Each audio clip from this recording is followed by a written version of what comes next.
Heidi here from Rain Country. God is good all the time. Well, I'm standing out here on my front deck early in the morning because it's the best time to try to shoot videos out here where it's the most quiet.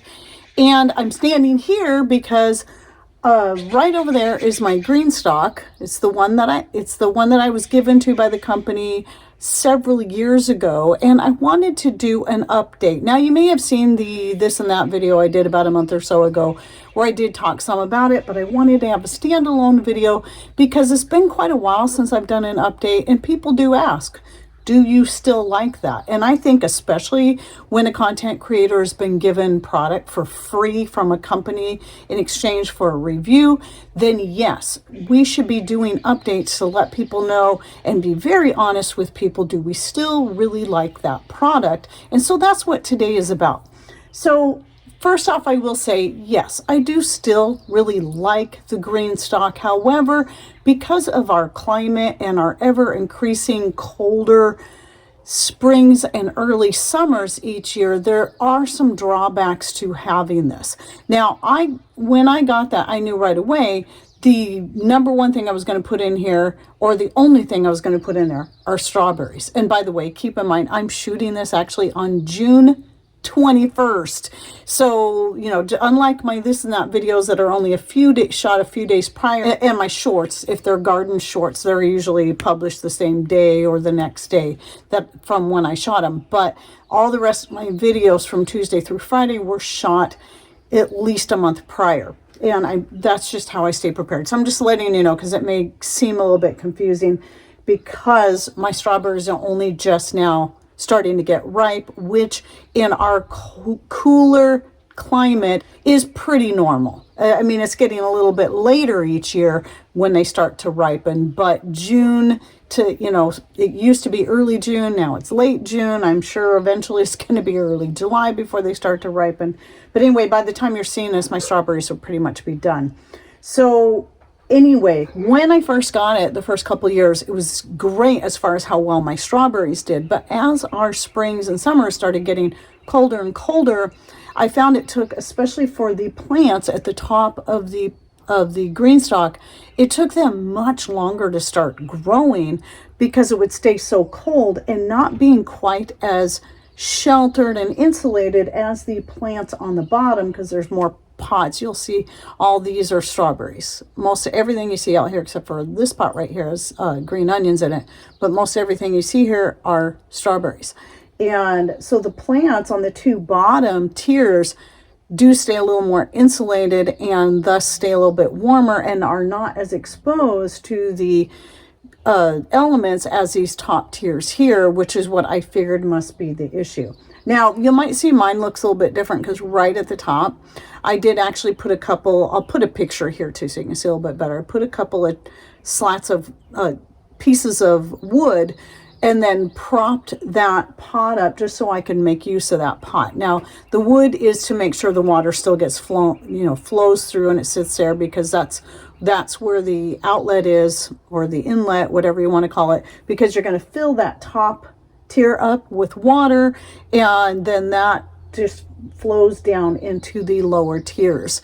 And it's, you know, it's supposed to be an easier way to do it, but I just like to make use of that top by putting another strawberry plant up there, which doesn't seem to do great, but it's probably because it's at the very top.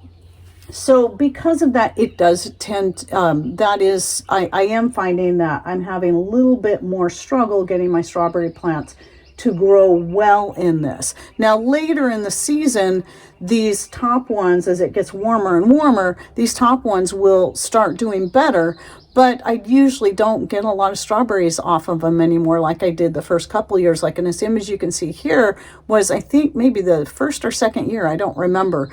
And those were the top tiers, and they were doing really well. Yes, I do really like it, though I have decided against getting another one, though initially I did want to get another one. I've decided, no, I'm not going to do that, because I find the strawberries I grow in the bigger pots, the smaller pots just do meh, but the bigger the pot, the better the strawberries do. So I've got strawberries growing all, my deck is kind of an L shape. So I've got strawberry pots all the way around, plus a few other things like a fig and my mullein my healthiest mullein over here. And you might be asking, well, why don't you just put your strawberries in the ground? Well, the reason I don't, and I used to, the reason I don't do that, one was really, I started off putting them in pots in the first place right on the side of my greenhouse, and they did really well there the first few years until the plants to the south of the greenhouse got way too big, like my grapevines, and just shaded that whole area out, and so they never got enough sun. But they did really well there for a few years. And the reason I did that was to just maximize the space, to make the most of everything I could. But the other thing is when I did put strawberries in the ground, because we have such a high slug population here, and especially back before I had chickens that kind of helped keep that population down, they would just mow down my strawberry plants, or at least my strawberries, and I wouldn't get any strawberries off of there. Whereas I found that if I have the strawberries elevated, even though slugs can still get to them, when I have them up on the deck or on a shelf somewhere in pots, they are far less likely to get eaten up by slugs and other bugs. And maybe it's just too much of a travel to go up there, and when there's lots of great things down on the ground.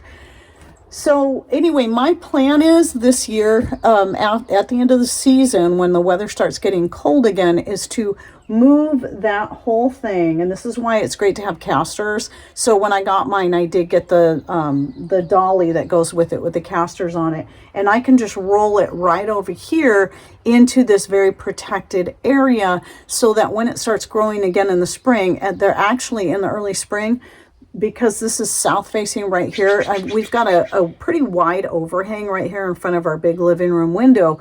But because the sun is lower in the sky, it will still come through and hit that. But because it would be over here, at least on the days we have sun. We don't get a lot of sun in the spring. That's where we get a lot of our rain.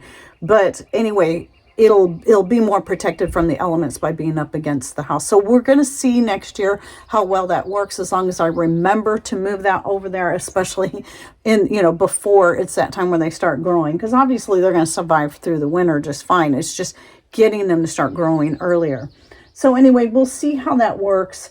Generally speaking, I do still really like it, but I do feel obligated to say that now there are much cheaper versions you can buy. Now, even though my affiliate link is always in the description box, I have had several people tell me they get stackable planters like that from places like dollar stores and Walmart and pay far less money than they would for this. Now remember, I got this for free. I didn't have to pay for it. So I've heard good things about the ones that you can get for really cheap at these other places. So you might want to try that first and see what you think. I don't know if there's any benefits other than price with those over this, or vice versa. I do know I really like having the dolly on this. And one thing I do want to point out is that because of the casters at the bottom, those wheels, I do try to make it a habit every 2 to 3 days. Sometimes I might go longer because I simply forget to just rotate that whole thing a quarter of a turn, so that it's getting more sun exposure, especially because this big juniper that we have right here, I don't know that you can see, I've actually got strawberry pots,